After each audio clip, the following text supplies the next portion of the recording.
177페이지 가보겠습니다. 해운기업에 대한 법인세 과세 특례. 해운기업이 이런 거야. 이거 잘 보여요? 우리 이럴 때 하는 거야. 이럴 때. 그래서 선명이 나와 이제 이게 그래서 배 이름들이 다 있지. 무슨 누구 사람 이름 따가지고 순톤수가 있어요. 이게 톤수 벌크선 같은 거. 응? 이거 보지 말고 톤당 이익들이 나와. 톤당 이익들이. 그리고 연도별로 쭉 해서 그래서 선박에 대한 표준 이익이 나와. 그거대로 법인세 내는 거예요. 해운소득에 대해서. 선박회사들. 선박회사만 지원하는 게 아니라 조선회사도 좀 지원해 주는 거야. 간접적으로. 배를 사기 쉽게.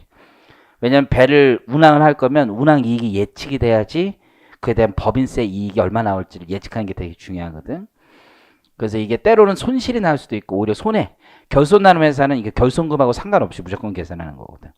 근데 이익이 나는 회사는 굉장히 유리한 위치에 있다라고 보시면 돼. 이게 해운기업에 대한 톤세 제도라고도 얘기를 해요. 톤세.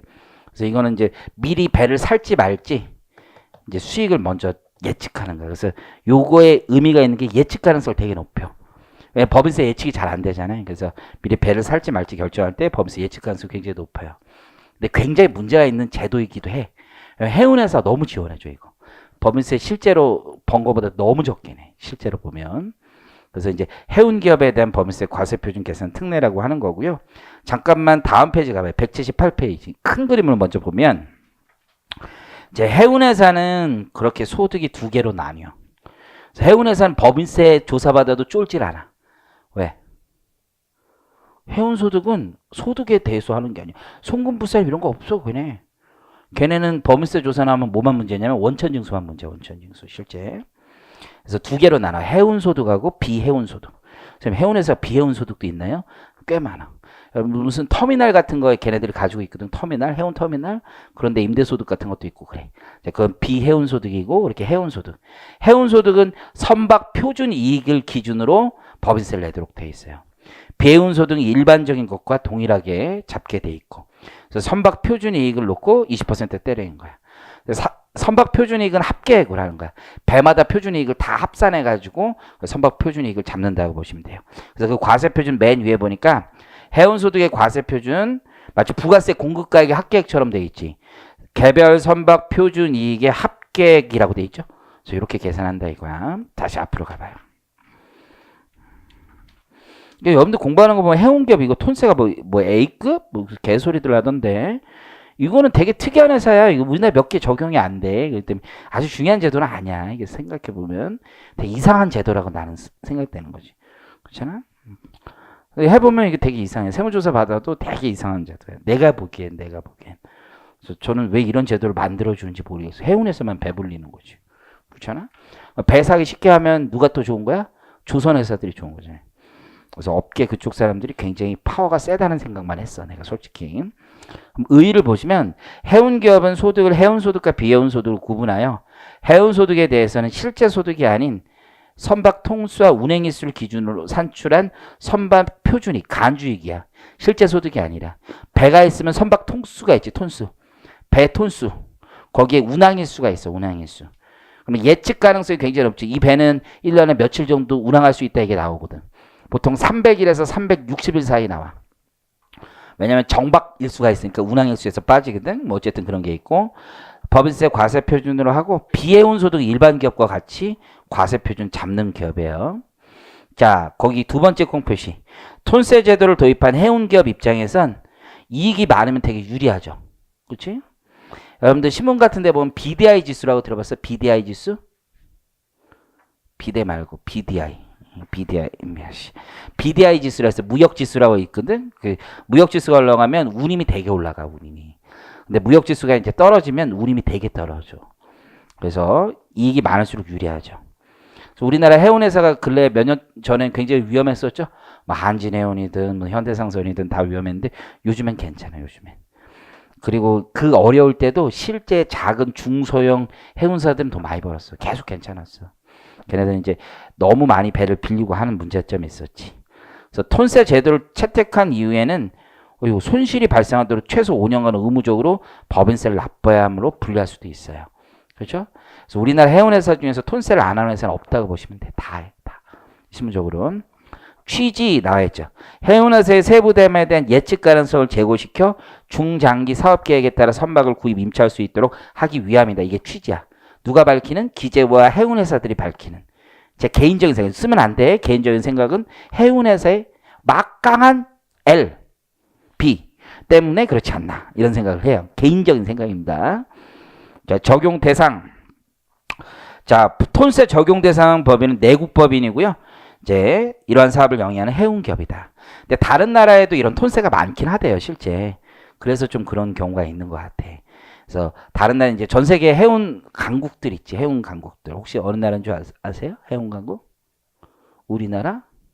우리나라는 조선 강국이지만 해운 강국은 아닌데. 어쨌든 한진해운 뭐 그렇게 큰 회사 아닌데 해운. 머스크 이런 회사 알아요? 머스크?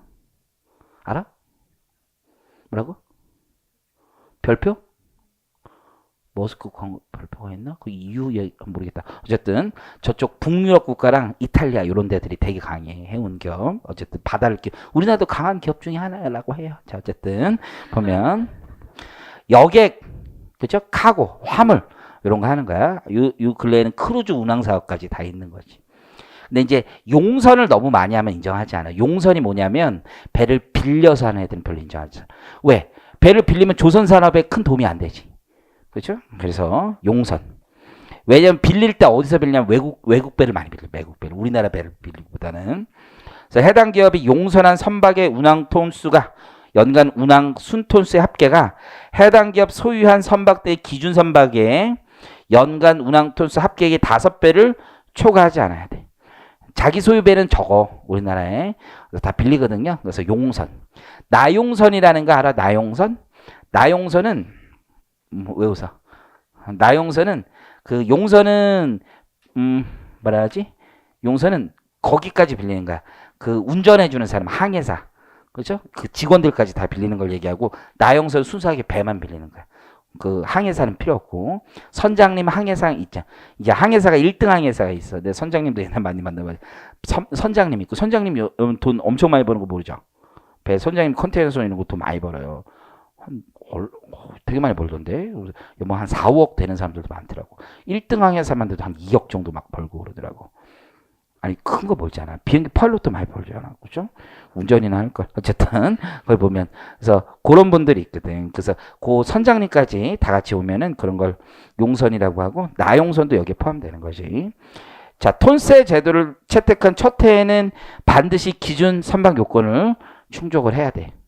그렇지만 그 다음부터는 두 번째 위반하면은 적용할 수가 없어요. 그냥 편하게 보세요. 그래서 밑에 표를 하나 만들었지.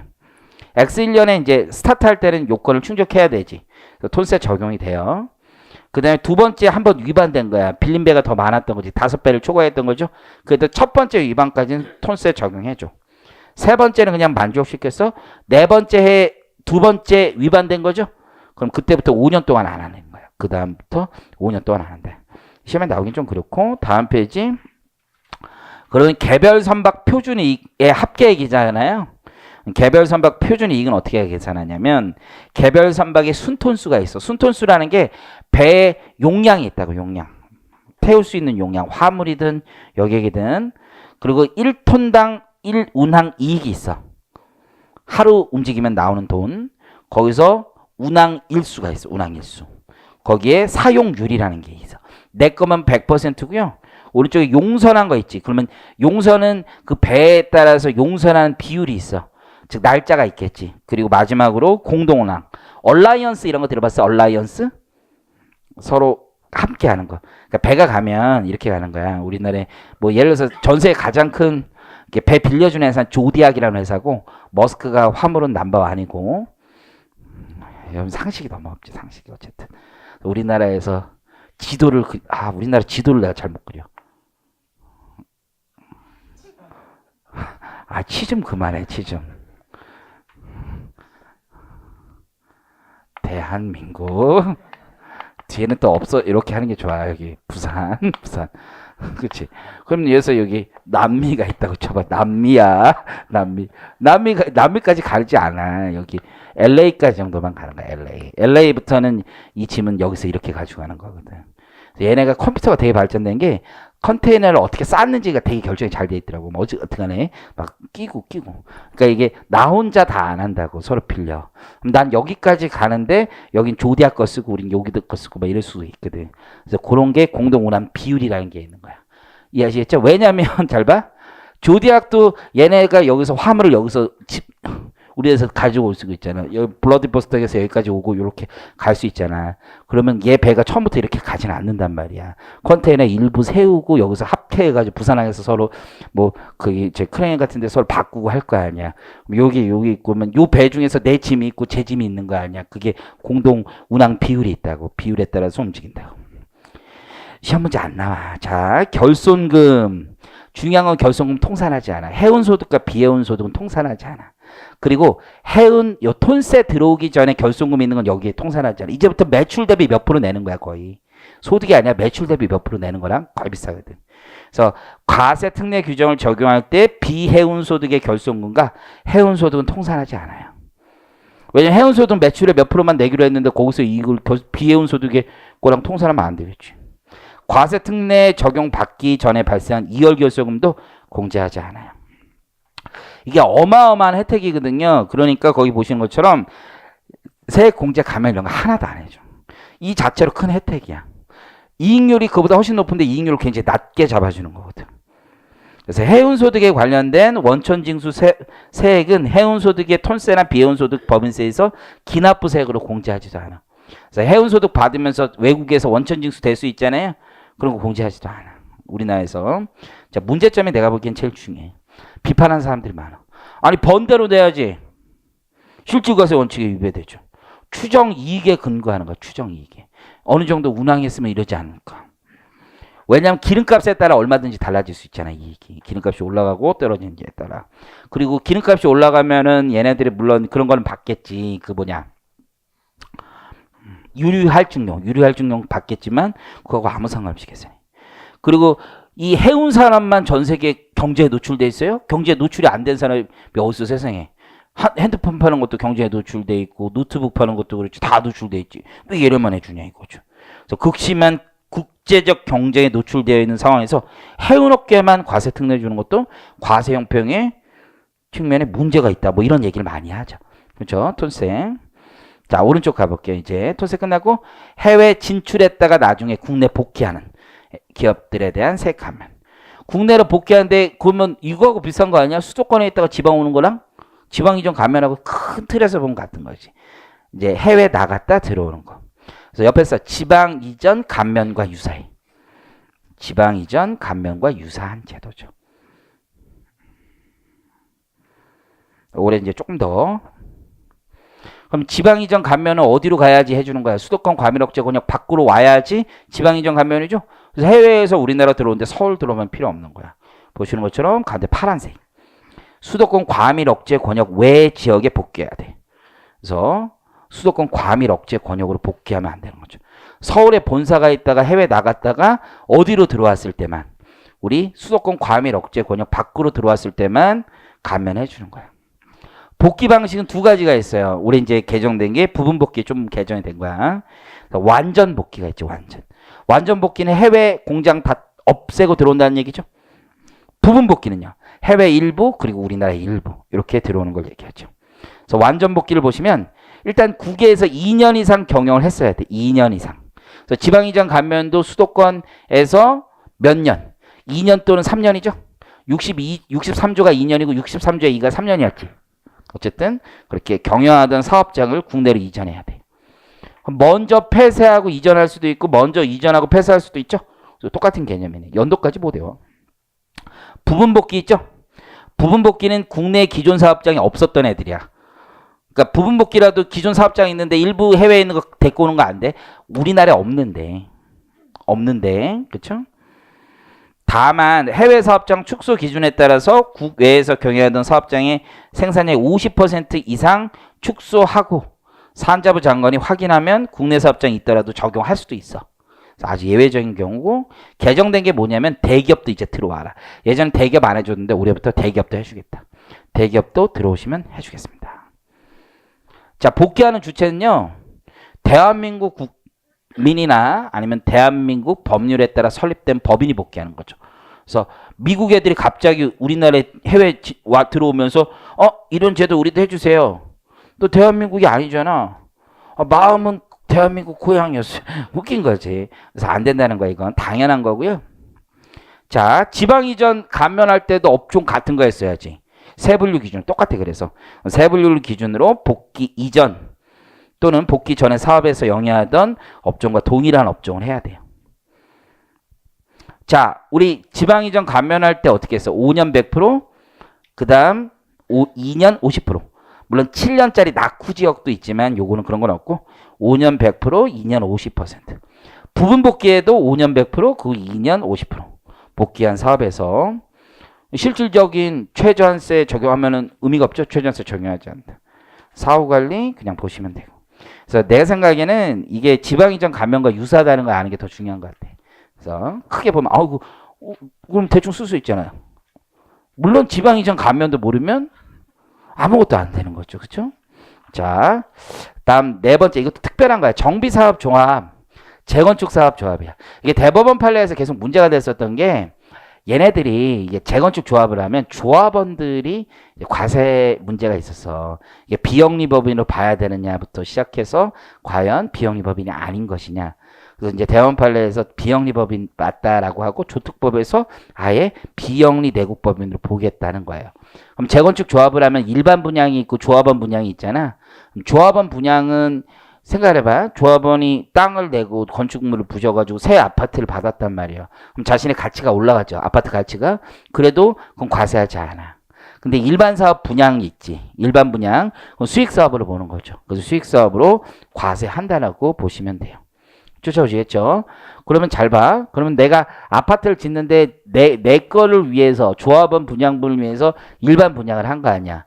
그 돈을 받아서 조합원 분양분의 건축비를 충당한 거 아니에요. 그것도 돈 번 거야. 기본적으로. 수익사업에서. 지금 무슨 얘기 아시죠? 나는 땅만 냈잖아. 땅만 내고 건축비가 없으니까 일반 분양을 해서 건축비를 충당한 거 아니야. 그럼 그 재건축 조합에서 그 수익사업이 된 거야. 그만큼 세금을 내야 되는 거야. 지금 이해하시겠어요? 일반 분양. 그래서 구분 격리해야 돼. 실무에서는 그 조합원 분양분에 대한 건축비하고 일반 분양 건축비를 구분 격리해서 일반 분양의 건축비하고 일반 분양 원가하고 차이서 엄청 벌었겠지. 그 건축비를 충당하는데 범위세는 내고 하라는 얘기죠. 부가가치세는 조합원 공급부는 재화의 공급으로 보지 않는다. 원래 내 거였죠.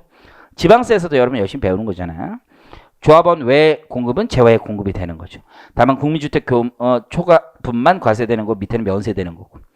이제 실무에서는 제일 난리도 아닌 게 제2차 납세예요. 제2차 납세. 재건축 조합에서 세금을 내야 되는데 안 냈다. 원래 제2차 납세면 과점주지. 그럼 조합원은 재건축 조합에 자기 지분이 거의 없잖아. 그래도 내라는 거야. 안 그러면 이거는 어쩔 수 없지. 그럼 아무도 안 내는 거죠. 재건축 조합 만들고서는 나 자빠져 버리면 어떻게?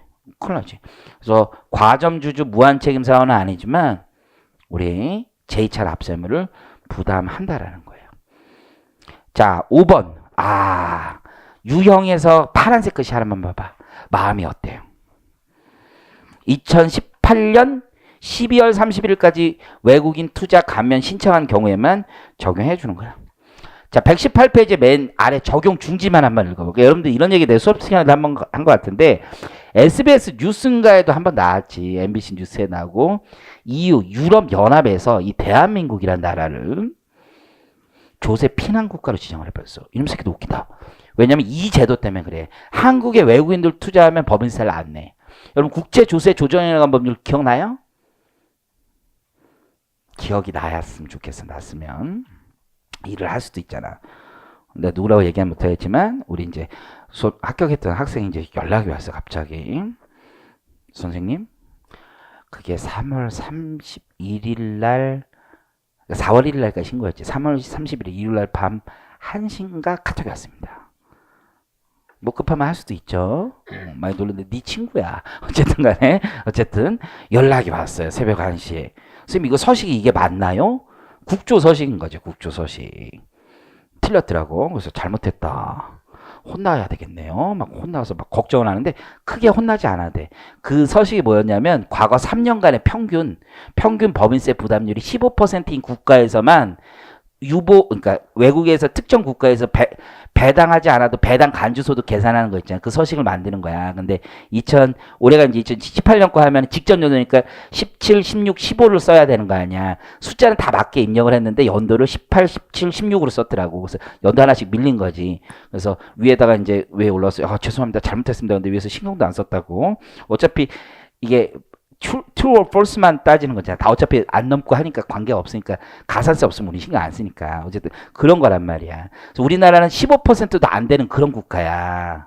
법인세 부담률이 글로벌 입장에선 조세 피난처인 국가야. 특히 얘네들한테 왜 외국인 투자하면은 100% 법인세 감면하니까 유럽에 있는 국가가 한국에 가면 세금 안 낸다 이런 생각이 한다는 거지.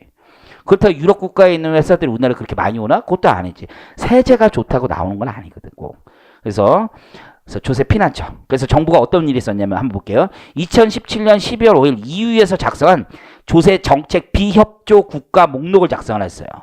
그래서 우리나라를 포함한 거지. 그래서 뉴스에 나왔지. 우리나라 이런 조세 피난처 국가다. 나온 거야.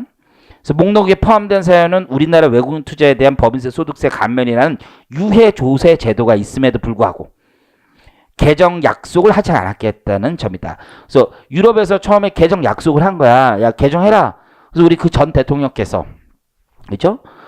내 기억으로는 프랑스인가 거기 가서 프랑스어로 연설했을 때 그때 한번 약속을 했다고 들었어. 나도 그냥 정확한 건 아니야. 전 대통령께서 프랑스어로 막 얘기했었잖아. 연설했던 거 기억 안 나? 신문을 진짜 안 보는구나. 지금 학교 계신 그 대통령께서 프랑스 가서 연설할 때 프랑스어로 연설을 했잖아. 프랑스어로. 저는 개인적으로 그분이 프랑스에 6개월 있었다는데 프랑스어를 그렇게 지나서 어떻게 합니까? 그걸 자유자재로 할 시간 없는데 그걸 했다는 건 계속 그걸 외웠다는 얘기 아니야. 가는 동안에. 지금 거기랑 한국말로 해가지고 어떻게 좋은 협상을 이끌어낼까를 공부하지 않고 나는 이거 외워서 오늘 발표해야지 이거죠. 이거 암기충 죄송합니다. 어쨌든 간에 이게 새가 갔을 때 똑같은 거지. 진짜 해야 될 일을 해야 되지. 그냥 개인적인 생각입니다. 개인적인 생각. 그래서 약속도 안 지켰다 이런 얘기가 까먹었지. 그거 외우고 온이라고 해야 되는지 말을 했어야 되는데 약속도 안 지켰다. 그래가지고 혼난 거야. 그래서 정부가 다시 이번 정부에서 제도 개정을 약속하고 이제 풀어준 거야. 이게 안 해주겠다 그러니까 18년 1월에 비협조 국가 목록에서 이제 제외가 된 거예요. 그래서 19년 1월 1일부터 개시하는 외국인 투자 기업에 대해서는 조세 특례 제도를 적용하지 않아. 근데 그 전에 설립했던 애들은 계속 가. 그전에. 그래서 아직 남아있는 제도긴 한데 시험 문제에는 이렇게 대한민국 정부 약속까지 한 제도를 지금에 와서 낸다라는 건 이거는 이게 세무사 협회 이거 시험 보는 산인공이 지금 저 유럽에 불러갈 판이지 지금. 그래서 안 된다 이거죠. 자, 그다음 기타 있죠. 기타. 전자신고 세액공제. 그래서 뭐 2만 원 빼주고 만 원 빼주는 거지. 우리가 뭐 세법하기 그지도 아니고 이런 거 되겠어요? 그렇잖아. 그지도 아닌데 밑에 야 근데 인생 상식으로 이 세무사 개인 사업 하시면 내가 대리해 주잖아. 그래서 나한테 꽂아줘. 그래서 개인 사업 하시면 얼마야? 19년 20년에는 300만 원까지 해준다는 거야. 회계법인 세무법인은 750만 원까지. 그럼 거래처 몇 개 있으면 가능한 거야? 법인세, 소득세 한 개 있으면 1년에 2만 원, 부가세 1년에 2번 하니까. 그렇죠? 확정신고별로 하니까 4만 원 떨어지네. 한 개당 개당. 그럼 100개 있으면 400만 원. 200개는 있어야지 한도에 걸리네. 200개는 있어야지. 그렇죠? 니네 다섯이서 개업하면 750 나온단 말이야. 200개는 만들겠지. 그럼 못 만들겠어? 한 사람당 40개만 만들면 되는데. 많이 말고 어쨌든 간에 이 정도 만들면 여러분한테 용돈 생긴다는 거죠. 용돈. 근로장려금보다는 낫지. 어쨌든 간에 나은 거네. 오른쪽에 주식 할증 평가 배제. 이게 주식 할증 평가라는 게 있지. 왜냐하면 경영권 프리미엄이 있기 때문에 할증 평가를 하는데 이걸 조세특례 제한법에서 배제해 주는 거야. 중소기업들, 가업승계 등을 원활하게 하기 위해서 조특법에서 배제해 주는 조항이 있다는 거야.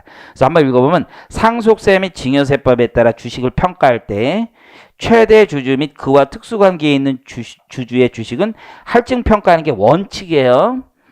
일종의 경영권 프리미엄을 주식가치에 반영하기 위함이에요. 그러나 중소기업의 최대 주주와 특수관계에 있는 주식을 2020년 12월 30일 이전에 상속하거나 증여받는 경우 할증평가 규정을 배제합니다. 근데 여기 이게 오해하는 친구들이 있는데 이 조문이 상속 증여만 배제가 되는 것처럼 보이잖아, 지금 조문은. 하지만 법인세법, 소득세법 할 때도 다 배제돼. 중소기업은 무조건 배제돼. 그래서 이게 조문을 잘 못 읽는 사람들은 이것만 딱 까지 보고서는 법인세나 소득세는 적용 안 해주겠네 뭐 이런 얘기를 하는데 전혀 그렇지 않아. 법인세나 소득세 계산할 때도 할증평가 무조건 부당이익 계산부 이런 거 다 배제하는 거야. 그게 원칙이야. 이게 다른 어떤 친구가 맨 처음에 내가 강의할 때 내가 이렇게 얘기했더니 다른 데서는 여기 조문이 있기 때문에 법인세나 소득세는 안 된다 라고 분명하게 배웠다는데 제가 분명하게 다시 알려드릴게요. 정확하게 되는 거야, 되는 거. 무조건 우리 일할 때 하는데 이건 얘기. 근데 그 나도 깜짝 놀라가지고 내가 실수할 수 있잖아. 그래가지고 내 주변 친구한테 한 2명한테 물어봤다가 감 떨어졌네 이런 소리밖에 못 들었어. 어쨌든 조문도 못 읽냐? 눈이 어떻게 됐냐? 뭐 이런 소리 들었어. 어쨌든 간에 무조건 되는 거야. 본 규정은 민법상 상속증여뿐만 아니라 저가양도, 명의신탁, 고가, 저가양수 모두 규정 적용돼. 그래서 내가 그 책 가져오라고 그랬어. 근데 그것도 있더라고. 그럼 저가양도라는 게 양도나 법인세에서 없으면 그게 어떻게 말이 돼. 지금 함께 하고 있는 건지 모르겠네. 그렇지 않아. 근데 진짜로 잘 읽으려면 여기에 없어 보이는 거 하나만 골라봐. 여기 없어 보이는 거. 오히려 진짜 없는 거 있어. 내가 진짜 더 디테일한 거 하나 가려고. 하도 뭐라 그러니까 내가. 응? 뭐가 없어, 뭐가? 아니, 작년에 하도 뭐라고 해서 내가 원래 이렇게까지 디테일하게 안 해줘. 누가 나한테 도전하면 내가 얘기해주는 편이야. 진짜 없는 거 하나 구해봐. 여기서 뭐가 없어?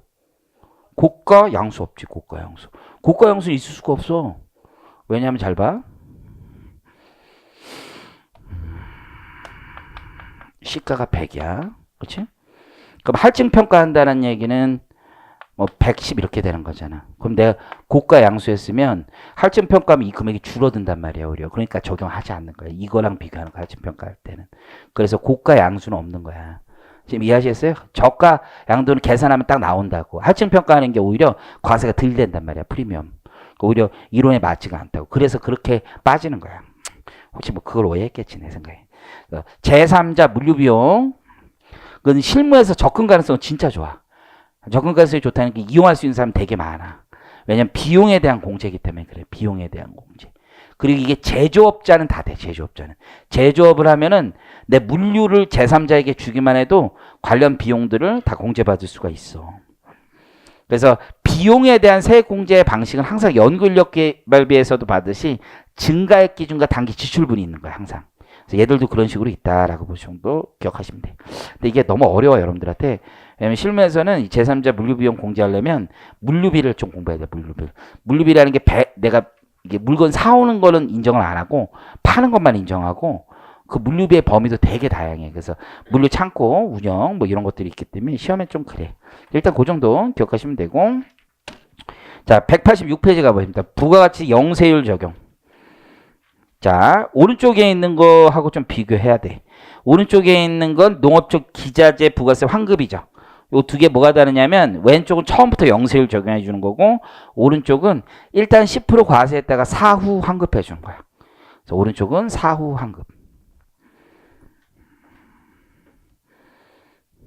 이제 부가가치세 영세율을 적용한다는 얘기는 뭐예요? 이제 누적 효과, 환수 효과 좀 배제하겠다는 거지. 소비세 부담을 완전히 제거하겠다는 거죠. 그래서 1번부터 4번까지는요. 거기 영세 1번부터 4번은 그리고 5번부터 7번이 좀 차이가 있어. 5번부터 7번이 뭐냐면 B2C야. B2C. 5번부터 7번은 B2B도 살짝 있지만 B2C가 조금 더 강해. 자, 위에는 다 이유가 있지. B2B야. 방산물자. 그러면 군대한테 납품하는데 군대 부가세 정부는 예산이 있단 말이야. 예산. 국방부에서 100억 예산을 줬으면 국방부는 100억만 줘. 부가세 무조건 포함해서 준다고. 그러면 국방부가 사는 돈에 부가세가 붙어 있는 거죠. 그럼 납품업자는 어떻게 부가세 내는 거지. 처음에 총 100자루 주기로 했어. 그런데 부가세가 붙어. 그럼 90자루 줘야 되나 지금? 그렇잖아. 전쟁의 질 위험에 있어요. 미안해 여러분. 너무 어거지라는 게 나도 되게 무리수를 뒀어요. 죄송합니다. 어쨌든 방산물자 군용 석유. 그래서 군납 석유 있지. 이런 거 다 영세율 하겠다는 거야. 도시철도 건설 공사 용역 사회 기반 시설 다 영세율 적용했다는 거지. 장애인 보장구 있죠? 휠체어 이런 거 영세율 당연히 할 만하지. 왜냐하면 면세로 하면은 누적 효과가 있잖아요. 일부 중간재 특히 연세로 하면은 완전 면세가 아니잖아요. 이건 완전 면세를 구현하기 위한 거지. 농림축산용 산업기자재, 어업용 기자재도요. 농민들이 부가세법상 사업자가 아니잖아. 매입세 공제 못 받으니까 농작물에 부가세가 포함되는 결과가 생겨버리는 거죠. 그렇죠? 근데 오른쪽은 뭐냐면 농업용 기자재 중에 일부는 산업용으로 전환이 되게 쉬운 거야. 그래서 내가 요거 가져왔는데 요런 거야. 요런 거. 용업용 기자재 중에 비닐 파이프 이런 거 어디다 갖다 팔아먹어도 되는 거잖아. 비닐하우스를 지는데 요 파이프가 있잖아. 요거 비닐 있잖아요. 비닐. 요건 농업용 기자재인데 요거 가져와가지고 우리 집 그냥 창문에다 붙일 수도 있고 뭐 그럴 수도 있잖아. 그래서 이게 산업용으로 전환되기 굉장히 쉬우니까 진짜 농민들만 사는 때 물건에 대해서 영세율이 적용되는 게 아니라 사는 사람을 봐줘야 된다는 거야. 그래서 거기 교재 보시면 돼 있어서 영세율 적용 대상과 사후 환급 대상이 나눠 있지. 야, 경운기는 진짜 농민만 사겠지. 야, 경운기 영세율이라고 해서 농민도 아닌데 네가 경운기를 사냐? 그렇잖아. 여친한테 얘기하고 야, 나 이거 부가세 이거 부가세 영세율이야. 경운기 이건 너무한 거 아니야. 경운기가 좀 문제가 많다고 그러더라고. 근데 또 얼마 전에 누가 들었는데 경운기가 사고가 그렇게 많대요. 사고가. 특히 밤 같은데 그냥 죽는 거야. 정말 많다고만. 이게 라이트가 잘 없잖아. 그러니까 밤에 시골길 가면서 꾹 가는데 경운기는 턴하고 있었던 거야. 막 해가지고 그냥 가고 뭐 이런 경우가 많대. 경운기 어쨌든 경운기가 굉장히 위험하대. 트랙터가 여러분 어마어마한 기계야. 이게 되게 비싸. 그래서 LS 그룹이 많이 하지. GS 옛날 계열사. 유축기 양계용 케이지 사료. 양계용 케이지 같은 거 영세율이라고 해서 내가 딴 데다 전용해? 닭장이야, 닭장. 닭장을 내가 싸다고 사? 그걸 가지고 어디다 팔아먹어? 그럴 수 없어. 이건 농민만 사는 게 분명해. 하지만 여기에 필름 파이프 이런 거는 공사 현장에다 갖다 쓸 수도 있고 여러 하니까 농민만 사고 환급해주는 사후 환급 절차를 가지고 있는 거야. 그냥 이게 시험에 나오긴 좀 그렇잖아. 그냥 제도 자체가. 그래서 그림 환급 절차만 보면 알겠지. 기자재 제조업자가 있어. 그럼 농어민한테 우선 세금 계산서 발급을 해. 그렇죠? 근데 농어민 중에서도요. 내가 되게 재밌는 게 사업자가 있어. 사업자 등록. 부가세법 사업자 등록하는 사람이. 이거를 내가 농사를 지어가지고 요즘은 농사 진 다음에 그거를 어떻게 하는 거야? 가공시켜서 파는 사람들도 있잖아. 홍삼 뭐 이런 거 팔 수도 있고 뭐 다 그렇잖아. 그런 사업자 등록 있는 사람이 있고 없는 사람도 있어. 일단 세금 계산서 줘. 이거 받아가지고 지역 농협 수협. 영주 어디 갔어? 영주 그거 환급해줬던 놈 그거 환급해주는 걔네들이 있단 말이야. 그럼 환급 신청해주면 걔네들이 보고서 환급해주는 거야. 그런 절차. 이해하시겠죠? 그냥 그 정도 비용을 하시면 돼. 환급 방법이 직접 하는 경우도 있고 대행하는 경우도 있겠네. 넘기세요. 부가가치세 면세. 그래서 조특법에 있는 면세지. 우리가 시험에 정말 잘 보는 게 뭐야? 거기 중간에 국민주택 건설 용역이지. 국민주택 건설 용역 면세지, 면세. 공동주택 관리 용역도 일부 면세가 되지. 청소, 아파트 청소 같은 거 있죠? 이제 그런 것들이 있다. 보시면 되지. 뭐 그거 어떻게 외워? 그거 필요 없지 뭐. 자, 오른쪽에 납부 특례 있죠? 납부 특례. 이건 의미가 있지. 이건 매입자 납부 특례. 이게 폭탄업체 우리 옛날부터 많이 들었던 거지. 어떤 애들? 이게 보면 의의부터 한번 봐요. 전단계 세액공제법이 우리나라 적용되니까 이렇게 하는 거지. 전단계 세액공제법의 단점이 뭐야? 전 세계 다 전단계 세액공제법이야. 단점이 A가 B에게 넘겨요. B에게. 그럼 B는 매입세 공제를 받는 거예요. 매입세 공제. 그렇죠? 근데 A는 뭐야? 폭탄이지, 폭탄. 신고를 하되 납부는 안 해. 그럼 얘는 빼먹고 빨리 도망가고 얘는 빵 터뜨리고 그러면 부가세 국가만 손해보는 거 아니야. 이렇게 거래를 하면. 그렇죠? 그럼 이런 거래를 하는 애들이 이 제품, 물건에 대해서 어떤 애들이 있는 거야. 굉장히 유통 가능성이 쉽고 진입장벽이 어려운 물건들은 장난질을 많이 할 거란 말이야. 그래서 우리 제도를 만든 거지. 그러지 말고 네가 매입세 공제 받으려면 얘한테 주지 말고 국가에 먼저 내. 근데 인정해 줄게 이거죠. 문제가 얘한테 주니까 얘가 튀는 거지. 폭탄 터뜨리고. 그렇죠? 이걸 유명한 말로 우리나라만 있는 게 아니야. 이게 유럽에서도 엄청 많아. 전 세계 부가세가 있는 국가는 다 있어. 이걸 영어로 carousel fraud라고 그래. carousel fraud. 들어봤어? 회전목마. 그래서 내가 이 회전목마를 가져왔어. 이거야, 이거. 이게 논문이 있다라는 얘기는 전 세계 다 한다는 거지. 뭐 유로저스트 그래서 유럽 재판소 이런 거 있는데 우리 논문 같은 데 있어요. 그래서 첫 번째 보니까 Company A sells goods to Company B for tax 유로지 유로 free of VAT 그래서 면세 영세율 적용해서 this is concern intra community transaction 이게 영세율 적용되는 거 국가 간의 거래가 되면 뭐 어떻게 한 거야? 2번 B는 이걸 받아서 상품을 팔죠. 컴퍼니 C한테 부가세 얹어가지고 플러스. 근데 B는 팔았지만 이 트레이더, 체인 오브 트레이더라고 하고 미싱 트레이더라고 돼. 얘네들은 가지고 나르는 거지. 비행기 그렸네 여기. Money taken by B disappears. 그래서 사라졌다는 거죠. 여기 요거 나무 보여? 휴양지로 갔다는 얘기. 휴양지로 나무. 그리고 여기 뭐라 써? B never pays the VAT due to tax authority. 그래서 부가세 내야 될 건 절대 안 내고 비행기 타고 간다는 거지. 그러면 tax authority는 손해를 보는 거고. 얘는 어떻게 해? C는 얘한테 reclaim 뭐 하는 거야? 매입세 공제해달라고 하는 거죠. 이렇게 하는 거죠. 요 느낌. 그래서 요런 애들이 있어요. input VAT 요거는 뭐냐면 이거 사건이 있었던 거야.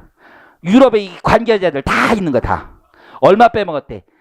2억 5천만 유로 빼먹은 거지. 2억 5천만 유로. 우리나라 돈을 계산하면 얼마쯤 돼? 한 3,500억 정도 되겠네. 3,500억. 이 군단애들. 전 세계 얘네들 수배한 거야. 이렇게 많아 이렇게 애들이. 그러면 이렇게 단순히 하지 않겠지. 어떻게 하는 거야? 엄청 돌리는 거야. 우리나라에서도 금지금 사건이 있었을 때 몇백 개 업체가 있었다고. 그렇죠? 그래서 유럽에서 얘네들이 제일 문제야. 대 빼먹는 거. 너무너무 많이 빼먹는 거야. 그래서 얘네들이 거래를 얼마나 했는지 이 논문에 다 나와. 논문에. 그래서 얘네들 거래 구조를 그래서 우리 사회 관계망 구조처럼 딱 그랬더니 이렇게 나와. 이렇게. 대박! 이렇게 돌려치는 거야. 도저히 알 수 없는 정도로. 수백 개 업체가. 이게 빼먹는 거야. 우리나라에도 당연히 있겠지. 당연히. 그래서 국가 돈을 빼먹는 놈들이 가장 문제가 많은 거죠. 그래서 유럽에서 이게 제일 문제야. 이게 다 크로스셀 프로드라고 해가지고 회전목마. 왜 회전목마야? 돈은 나갔는데 이 물건은 계속 돌아오는 거야. 계속. 이게 크로스셀 프로드를 여러분들 논문에서 찾아보면 어마무시하게 많아. 어마무시하게. 항상 부가세의 문제점이에요. 전 단계 세액공제법을 하니까 매입세 공제는 받고 얘는 튀는 거야. 이걸 방지할 필요가 있죠. 그래서 어떻게 하는 거야? 얘 보고 네가 내라. 그리고 네가 환급 받아라. 근데 다단계 소비세를 적용하지 않으면 어쩔 수가 없는 거야. 소비세는. 그래야지 상호 견제 기능이 있는데 상호 견제라고 그러는데 상호 짬짬이가 된 거지. 상호 견제라고 하는데 우리 다 같이 짬짬이로 하라는 거지. 그래서 돈 빼먹는 건 진짜 어마무시한 애들이 많은 거죠. 이해하시겠죠? 그래서 이 케이스가 너무 많아 실제 유럽에서. 유럽에서 제일 많이 하는 건 핸드폰 가지고 제일 많이 한대. 그래서 내가 이제 논문 같으면 핸드폰 그림 엄청 많아. 지금 그림 내가 3개밖에 안 보여줬지? 1000개는 넘게 있어. 1000개. 구조가 되게 많아. 이런 애들이 있지. 이런 애들. 비싼 생각 같아? 이런 애들 엄청 많어. 이거 큰 돈도 아니야. 한 3천억 빼먹은 거지. 3천억. 조 단위도 많아. 조 단위도. 영국 애들도 많이 하고. 특히 미국하고 미국 부가세가 없기 때문에 이거 더 한 바퀴 돌아. 물건은 계속 돌고 있어. 물건만 돌고 있고 부가세는 계속 흘러나오는 거야. 그래서 어디를 가는 거야? 아까처럼 휴양지. 휴양지 이쁜 그림 많은데 내가 이쁜 그림 가져올 걸. 요 나무가 별로 안 보이지. 나무 큰 그림도 있고 많아요. 그렇죠? 그래서 이렇게 나오는 거지. 그래서 항상 reclaim 이렇게 나오는 거지. 그래서 이게 보면 VAT가 외국 애들은 매출세가 아웃풋 VAT라고 그러고 인풋 VAT라고 그래. 그래서 아웃풋을 안 내고 disappear 하는 거고 인풋은 reclaim 하는 거고 뭐 이런 거 되게 많아. 그래서 우리나라도 이런 애들이 좀 많았어. 그런 업종만 2개 골라 잡았어. 금 그리고 구리 스크랩 이런 거 잡은 거죠. 근데 이거는 짬짬이 애들이 다 B2B야. 매입세 공제 받을 애들만 있지. B2C 거래는 적용하지 않아. only B2B. only B2B. B2C라는 건 소비자가 여기 끼면 소비자는 매입세 공제가 없잖아. 짬짬이 하는 게 전부 다 B2B 거래에서만 적용되는 거야. 그래서 체납 방지 이런 거 하기 위해서 만든 제도다. 다음 페이지 가보시면요. 그래서 금이나 스크랩 이런 거 하는 거야. 그 스크랩은 구리 이런 거 있지?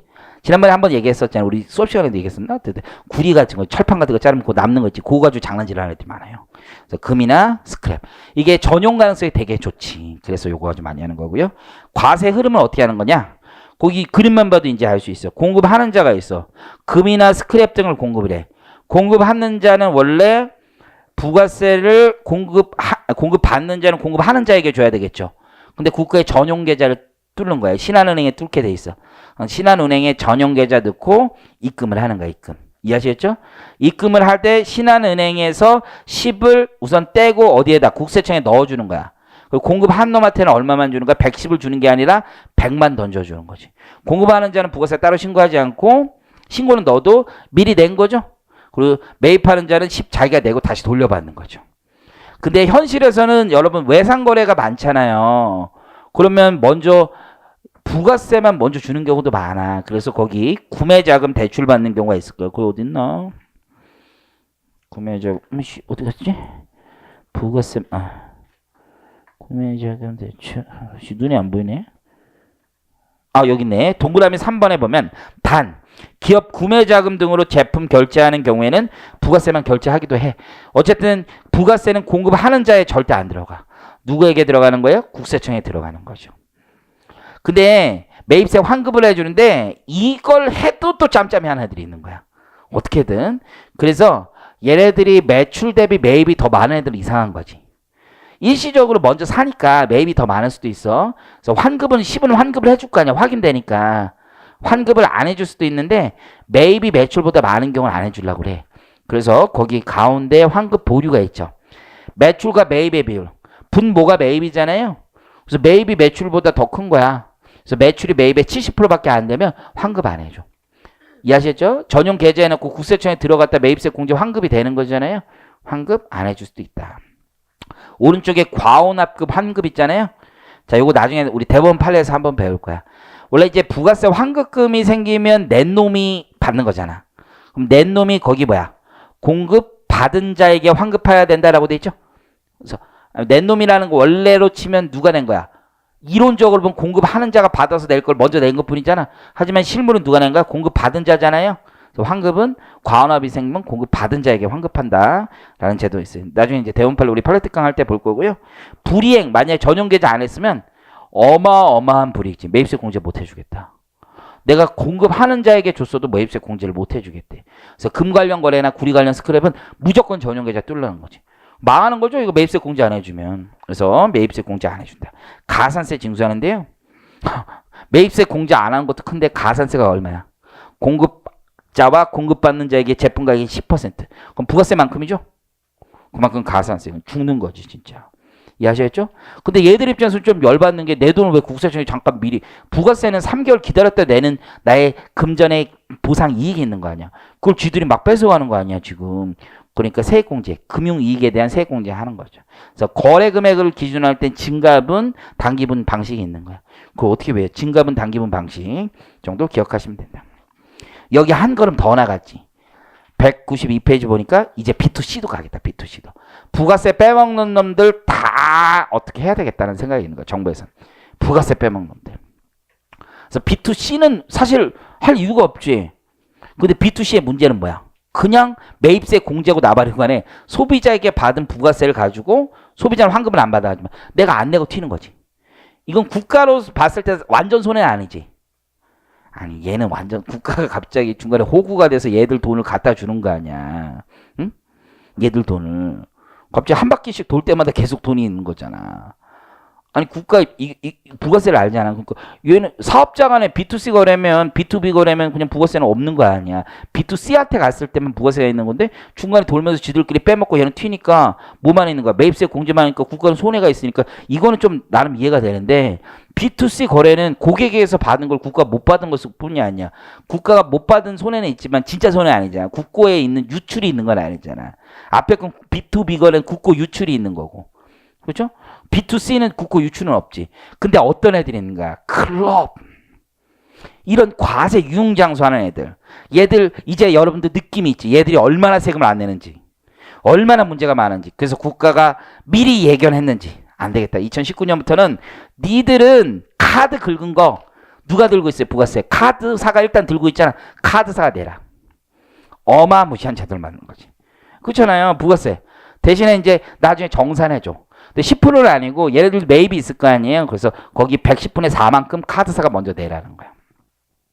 그러면 네가 클럽 사장이라고 생각해봐. 좀 억울하지 않니? 원래 남들은 3개월에 한 번씩 6개월에 한 번씩 지금까지 모인 돈 부가세 고객으로부터 받은 돈을 내가 잠깐 홀딩하고 있을 수 있는 기회가 있었잖아. 나만 억울하게 지금 먼저 뺏기는 거 아니야.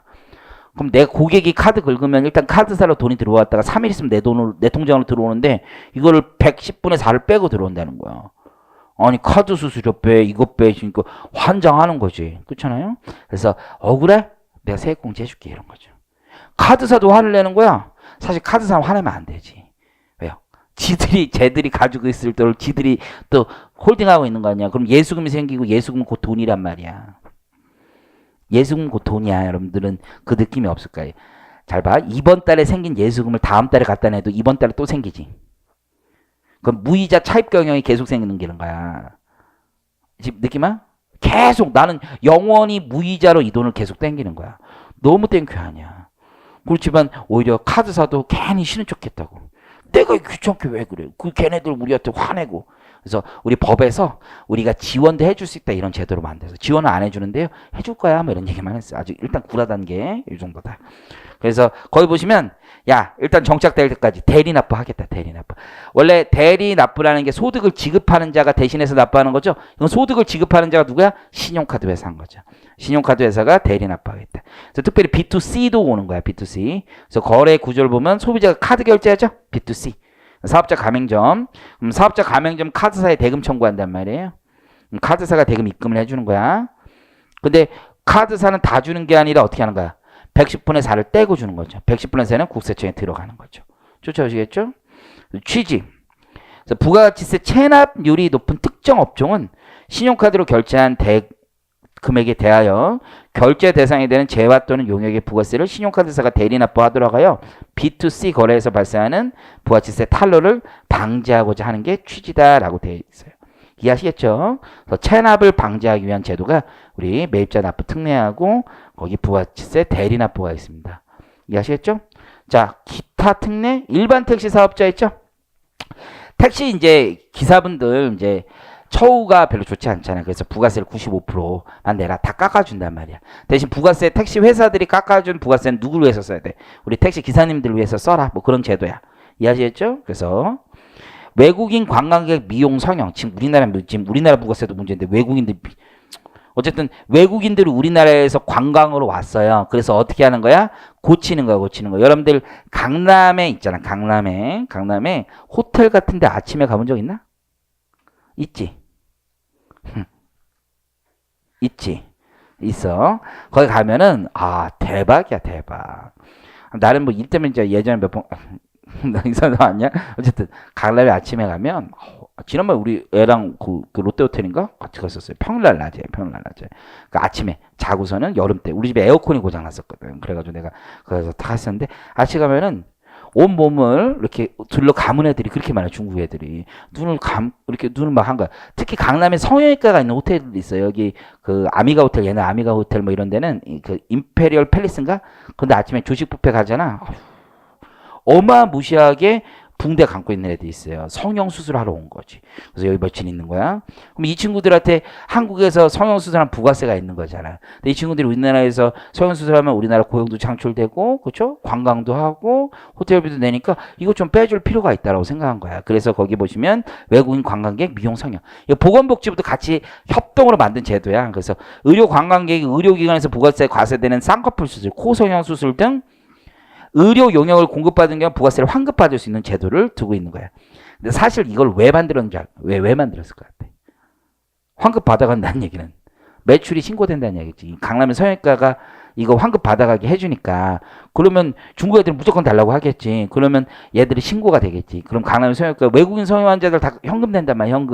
현금 매출 누락인데 이걸 잡겠다는 더 깊은 뜻이 있겠지. 그래서 이렇게 만든 제도다라고 생각을 하시면 돼. 넘기시고요. 그래서 내가 이제 이게 외국 관광에 미국 성형하는 그 네트워크 병원들이 저를 초빙한 적이 있어.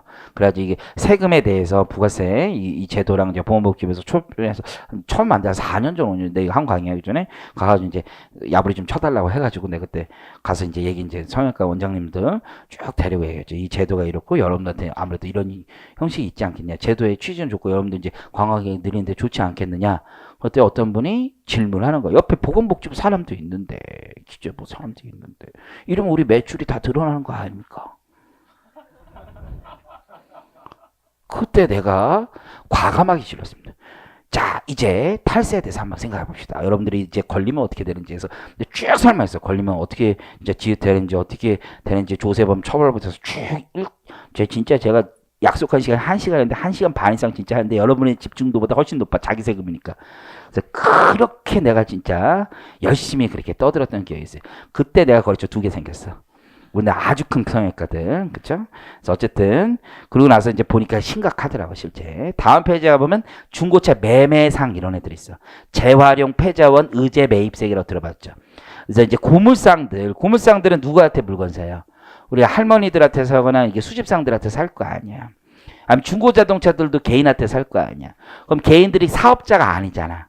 그러니까 매입세액이 없는 거지. 그러니까 얘네들은 그 차 안에 옛날에 타면서 부가세가 그 개인들이 먼저 뭐가 있어서 부가세가 묻어 있을 거 아니야. 그거만큼 빼달라는 거지 개인. 사는 게 다 개인들한테 샀으니까 이런 문제가 있어. 근데 세무조사 받으면 이거 다 걸려 다. 중고자동차 뭐 SK 엔카 뭐 이런 애들이 있을 거 아니야. 그럼 중간에 애들이 이게 실무하면은 나도 한번 걸려가지고 우리 예전에 세무조사 하는데 D 모 회사를 했었는데 애들이 엄청 큰 중고차 매매상이야. 그렇잖아. 그럼 얘 중간상이 있어. 중간상이 개인들한테 가져와서 이렇게 넘기는 구조더라고. 그래서 세무조사에서 의제 매입세 공짜를 다 받았는데 다 부인하겠다고 하시더라고. 주사관님이. 왜 그랬더니 얘네들이 사업자 등록만 안 했지. 1년에 300대 400대씩 모아서 주는데 이게 개인 맞냐? 개인 아니지. 사업자로부터 산 거랑 다름없다. 부가세 매입세 공제 받았어야지. 얘가 의제 매입세 받았어야지. 네가 왜 받냐 이렇게 하더라고. 그래서 우리가 소송 한번 할까 하다가 딴 게 있어서 그냥 네 그러고 말았지. 내고 말았는데 금액 컸지. 그래서 거기 보면 재활용 폐자원 및 중고자동차를 수입하는 사업자가 세금 계산서를 발급할 수 없는 자, 과세사업을 영위하지 않는 자, 간이사자로부터 재활용 폐자원 등 중고자동차를 취득하는 경우에는 그 부가세 의제 매입세 공제해주겠다는 뜻이에요. 너무 그냥 보시면 되고 오른쪽에 성실사업자 의료비 교육비 세액공제 제도가 있는 거죠. 이건 뭐 다 아시는 거니까 그냥 넘어갈게요. 현금 영수증 지원 제도. 자, 다 끝났어. 현금 영수증 세제 지원 제도였지. 현금 영수증 신용카드 이제 들어갔는데 현금 영수증 번호 누르고 끌어줘야 되잖아. 현금 영수증 사업자를 우선 만들어준 거죠. 자, 거의 두 번째 현금 영수증 제도부터 한번 볼게요. 현금 영수증 제도는 주로 현금 수입 업종을 영위하는 사업자와 현금 영수증 이용자의 현금 거래 내역이 현금 영수증 사업자에 의하여 국세청에 전송되고 현금 영수증을 받은 거래 상대방은 국세청에 제공하는 이용 실적에 하여 소득공제 등의 세제 혜택을 부여하는 제도입니다. 현금 영수증 사업자는 뭐냐면요. 이게 현금 영수증 사업자가 있고 가맹점이 있어. 여러분 현금 영수증 사업자는 이런 사람들이야. 현금 영수증 결제를 승인하고 전송할 수 있는 시스템을 갖춘 사업자. 벤 사업자라 그래. 벤 사업자. 우리 친구 벤 사업 그거 했었던 거 아니야? 아버지 쫓아다니면서. 그쵸? 그래서 국세청장에게 현금 영수증 사업자 승인 신청서의 제출을 통하여 국세청장으로부터 현금 영수증 사업자로 승인받는 사업자. 결제 대행해 주는 회사라고 보면 돼. 그걸 벤 사업자라고 하거든요. 벤 사업자. 돈 많이 버는데 벤 사업자. 아버지 돈 많이 버는 거 아니에요? 옛날에 이게 괜찮았어. 옛날에. 근데 요즘은 벤 사업자들이 안 좋은 게 옛날엔 진짜 괜찮았어. 내 클라이언트 있어. 옛날에 한번 얘기했는데 은행 전산팀에 계셨던 분이야. 혹시 아버지 전산팀에 계셨어요? 그런 건 아니에요? 은행 전산팀에 있다가 IMF 전에 미국 여행 한번 갔다가 야 미국에는 플라스틱 많이 쓰는구나. 플라스틱. 제가 플라스틱 엄청 많이 쓴 거예요. 플라스틱. 옛날에 내가 미국 갔을 때 영어를 못 알아들어가지고 뭐라 그랬더라? 플라스틱, 난 크레딧 카드가 플라스틱이라고 쓰니까 플라스틱인 줄 알았는데, 걔 이제 상점에서 플라스틱 or paper 이러더라고. 그래서, 플라스틱? 이렇게 됐는데, 비닐봉지냐 아니면 너 그 종이로 가져갈 거냐 그렇게 물어본 거를, 나 플라스틱 이러고 줬는데, 비닐봉지로 가냐 아니면 종이 페이퍼로 가냐 뭐 그랬는데, 어쨌든 간에, 그래서 미국에서는 플라스틱 이거 많이 쓰니까 그걸 개업을 하신 거야. 그래서 그 벤 사업에서 엄청 돈 벌 줄 알고 했는데 그만큼 안 쓴 거지. 그래가지고 이 양반이 한강까지 가서 죽을 생각을 몇 번 하셨다는 거야. 그러다가 97년 IMF가 오면서 어떻게 된 거야? 야 신용카드 쓰면 소득공제 해줄게. 폭발적으로 든 거야. 그래서 이거 벤 사업자들 돈 엄청 버셨지. 그래서 내 클라이언트는 서울 서부 지역 하시는 분인데 건물이 3개야. 건물이 3개. 아버지 건물 3개 없어요? 있어요? 참. 옆에 여자친구 굉장히 좋아하네. 어쨌든 건물이 3개. 돈 엄청 많이 보셨어. 이게 대박 사업인 거지. 근데 요 집에는 엄청 쭈그라더라고. 왜냐면 모바일 때문에 그래. 오프라인 쇼핑 많이 줄어들었어요. 모바일. 이놈의 모바일 때문에 벤 사업이 힘든 거지. 그래서 여기 영수증 사업자는 그런 사람들, 현금 영수증 같이 결제해 주는 거야. 국세청에 전송하는 거야. 전송. 이해하시겠죠? 그래서 현금 영수증 사업자가 부가세법에 따라 영수증 교부 대상 사업자의 사업장에 설치되어 있는 신용카드 단말기에 새로 설치하는 현금 영수증 발급 장치. 신용카드 단말기가 있잖아요. 거기에다 현금 영수증 발급 장치를 같이 끼인다고. 그럼 그 결제 건수에 따라 국세청장이 정하는 금액을 부가세 납부세액에 공제하거나 환급세액에 가산할 수 있다. 이게 누구에게 주는 혜택이야? 벤 사업자에게 주는 혜택이야. 가맹점은 거기 보시는 것처럼 가맹점은 짜증나는 게 뭐야? 5,000원도 안 되는 거 이런 거. 그거에 대해서도 현금 영수증을 발급하는 경우에 발급 건수에 그지 취급하네. 20원을 곱한 금액을 산출세액에서 공제받을 수 있다. 이해하시겠죠? 20원. 그것도 뭐 편의점 같은 데는 큰 거지. 여러분들 너 5,000원 안 되는 것도 다 카드 긁죠? 그렇죠? 요즘 카드 안 긁는 사람 현금 내? 현금 보면 더 이상하지. 현금. 엊그저께 누가 나한테 뭐 사준대 현금 냈는데 그 펄바셋인가 거기서 나 뭐 사줬는데 현금을 내더라고. 근데 매우 놀랐어. 현금이 있구나. 요즘 세상에 현금이. 그렇잖아요? 10,000원짜리 현금. 나도 현금은 있어. 아니야. 어쨌든 간에 현금이 이게 특이한 거야. 되게 특이한 거야. 현금 있는 사람. 그래서 좀 특이하구나 이런 생각했었는데 어쨌든 현금 영수증 가맹 5,000원 미만. 다 카드 긁어 요즘엔. 어쨌든 매출액 10원 초과하는 개인 사업자를 제외한 이렇게 돼 있지. 왜냐면 신용카드 우리 부가세법에서도 발행 세액공제 10억 원을 기준으로 하잖아요. 똑같이 있는 거야. 현금 영수증 수령하면 소득공제 해준다. 요 정도 기억하시면 되고 신용카드 소득공제 이거 뭐 많이 아는 거죠. 선생님 요밖에 없어요? 요밖에 없어. 세법학에서는 배울 게 없어. 취지를 기억해봐. 취지는 꼭 과세표준 양성하지. 카드 긁으면 매출 누락이다. 카드 긁으면 매출이 노출되는 거지. 노출. 그래서 과세 형평을 도모할 수 있죠. 근데 폐지론이 훨씬 많아. 그래서 맨날 뉴스 나오는 게 뭐야? 우리 이제 기재부 장관이 신용카드 공제 이제 폐지한다 이런 얘기가 나오면 또 언론에서 뭐라고 그러죠? 그랬더니 그냥 한 말이다 뭐 이런 얘기 나오죠. 그냥 지나가면서 한 말인데 지금 당장의 계획이 있는 건 아니다. 그래서 어마어마하게 반감이 있는 거예요. 내 금융카드 소득공제 되는 줄 알고 카드 긁었는데 이거 안 된다면 어떻게 합니까? 막 이렇게 얘기하는 거지. 근데 그것 때문에 긁은 거 아니죠 이제는 무조건 카드죠. 그냥 귀찮잖아. 현금을 어떻게 가지고 다녀? 주머니 안 이뻐. 그쵸? 그렇기 때문에 그냥 카드 긁고 다니는 거지. 요즘은 그래 요즘에 거의. 그래서 거기 보시면 폐지론이 훨씬 더 많아. 야 이제 정책 목표 충족됐으니까 사람들이 이제 무조건 카드 긁는데 무슨 얘기냐. 일몰도래하면 끝내자 이렇게 얘기하는 거죠. 그래서 기본적으로 소득공제 해주니까 무슨 문제가 있는 거야. 고소득자에게 훨씬 더 유리한 제도죠. 고소득자에게. 그러니까 폐지가 더 바람직하다 이런 얘기를 합니다. 자 이제 거의 다 끝냈어요. 넘기세요. 200페이지 이미 배운 거 많아. 이미 배운 거. 중복지원 배제. 그래서 첫 번째 중복지원 배제는요. 중소기업의 이제 지원, 투자 촉진, 농어민 지원, 지역 균형 발전, 정책적인 목적에 따라 여러 가지 규정을 두고 있으니까 중복해서 받을 수 있는 내용들이 많은 거죠. 그러면 다 받으면 과다 지원이 되는 거잖아. 그래서 우리 법은 하나의 특례 규정만 선택하도록 하는 게 일반적인 원칙이라고 보시면 돼요. 첫 번째 우리 중복지원 배제에서요. 국가로부터 출연금 등을 받았어. 그럼 출연금 받은 거 국가로부터 혜택이잖아. 근데 그 출연금을 받아서 내가 어떤 비용에 쓴다거나 아니면 그걸 받아서 투자를 한다고 했을 때 비용과 관련된 세액공제나 투자와 관련된 세액공제를 중첩적으로 적용 못하겠다. 그래서 첫 번째 아주 중요한 거죠. 출연금 받았으면 투자 세액공제나 비용, 연구인력개발비 세액공제 이런 것도 안 된다라는 얘기예요. 그래서 거기 차감 금액에 연구인력개발비도 하나만 써보세요. 연구인력개발비도 적용 안 돼요.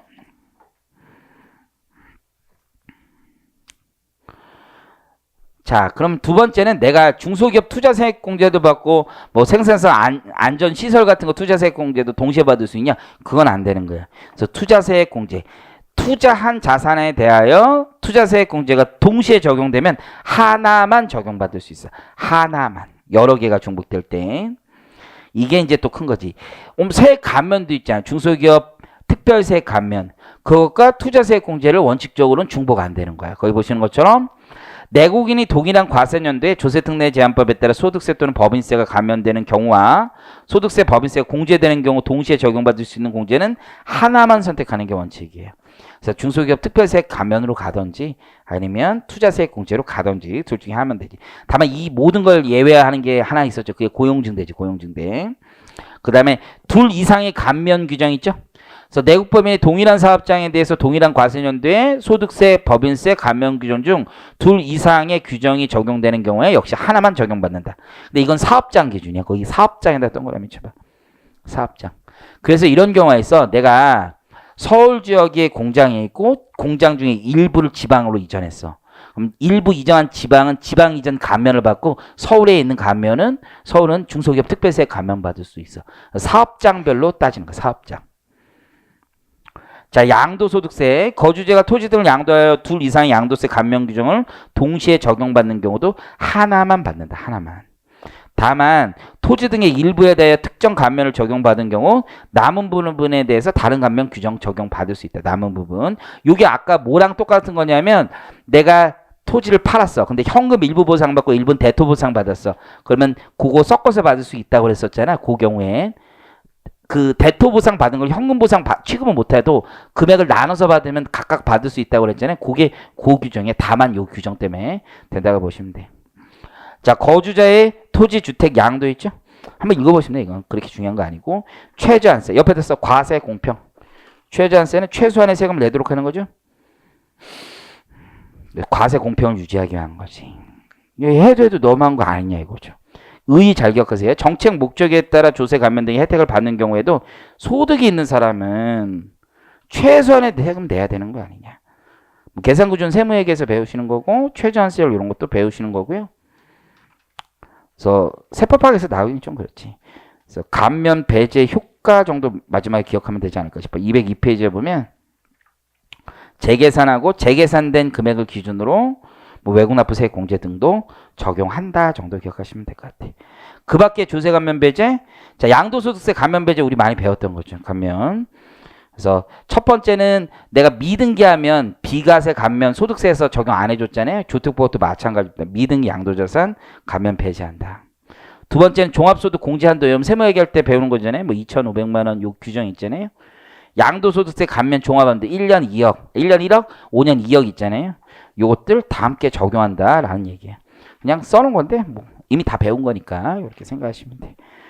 아, 주택보호 다 끝났습니다. 고생하셨고 감사합니다. 끝냈습니다. 감사합니다.